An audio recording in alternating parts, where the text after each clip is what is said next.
calls you or raises you, he probably hit something. You didn't hit something, he probably did. You took a small stab at the pot, it didn't work out, let it go.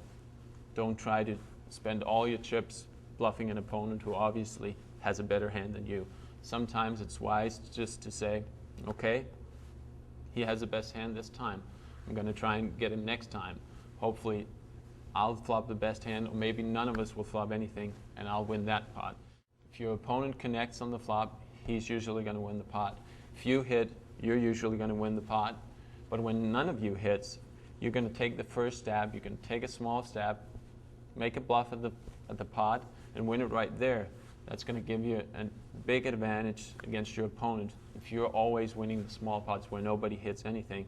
And as I stated earlier, about 40% of the time, none of you is going to hit a pair on the flop. So that's very important.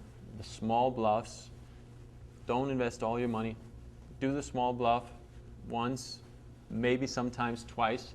Again, just to keep your opponents off guard. You don't want to do the same all the time. Mix it up a little bit, but be very aggressive. Small stabs at the flop, very important strategy in winning no limit hold'em. If you had physics somewhere in school or whatever, it says for every action there's a reaction. And a lot of times that's the best way to get a feel for your opponent, by being aggressive. You make the initial bet, you have your opponents respond to that bet. If you just check, a lot of times they feel, oh, he checks, he has nothing, I can make a bet, I can win the pot right here, which means you don't get a lot of information from him betting. He merely bets because you checked, so you don't know if he has a strong, medium, or weak holding. By betting, he's usually going to fold his weak holdings. So when he calls you or raises you, you can kind of upgrade him to medium, at least a medium holding, and sometimes even a strong holding. So you get a lot of information, which is also what poker is about, is to gain information, trying to make educated guesses on what your opponent have. And you won't get that by checking, because a lot of times he will bet anything. Once you checked, you showed weakness. So a lot of times you're being aggressive to win the pots, maybe to get extra money in the pot, but also to gain information, which is very important. If you would have bet and the guy would have folded, and you failed to make that bet and now he actually draws out on you, that means you've lost that pot that you actually would have won with a bet on the flop. And you would have done it with a pair of tens? And actually, there was 3 undercards to your pair of tens, so there was a good chance you had the best hand. He raised before the flop and you re-raised. If he had you beat before the flop, he probably would have re-raised you. So there's a good chance you're 2 tens with the best hand. There was also a good chance that he had something like king jack, queen jack, ace jack, in which he would have folded if you had bet, and he still had outs to beat you.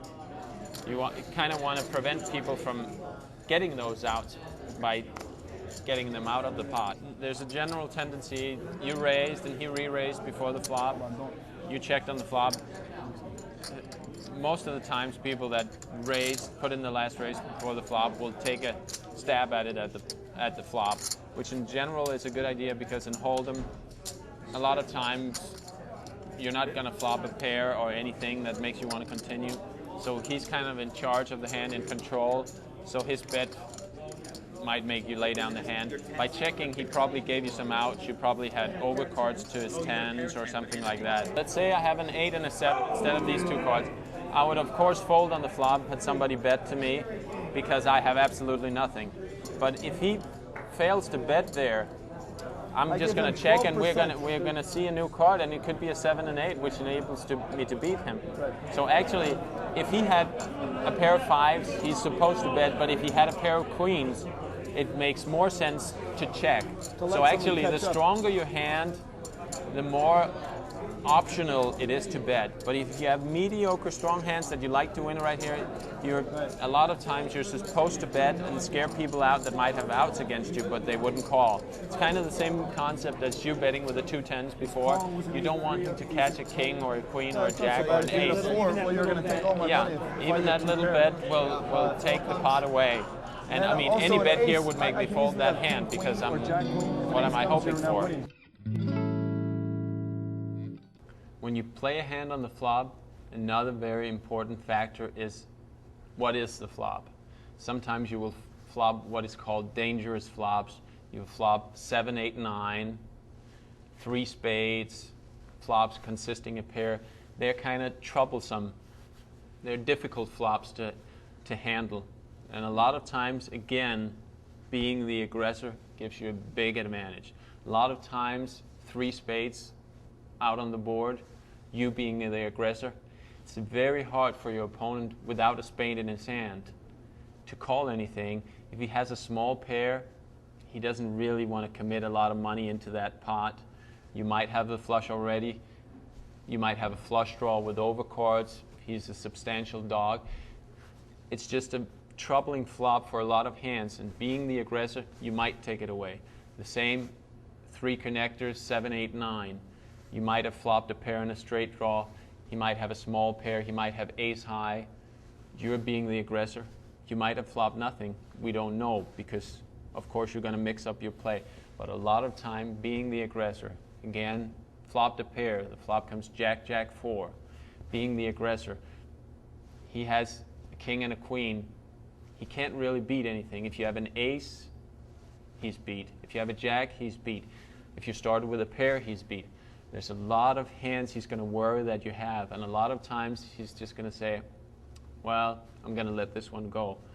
Being the aggressor, you're going to have the advantage of winning those pots where he says, well, I'm going to wait for a better opportunity. That's very key, to pick up the small pots, slowly increasing your stack so you're better situated for later when the blinds go up, when the antes get high. So being very aggressive also when there's troublesome flops. 3 of the same suit, 3 connectors, 8, 9, 10, or pairs on the flop. It's actually probably more important on those kind of flops being aggressive.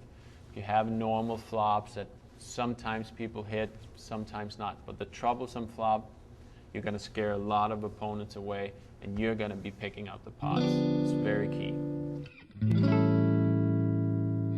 Now, when playing the turn, hopefully you've been on the aggressor on the flop.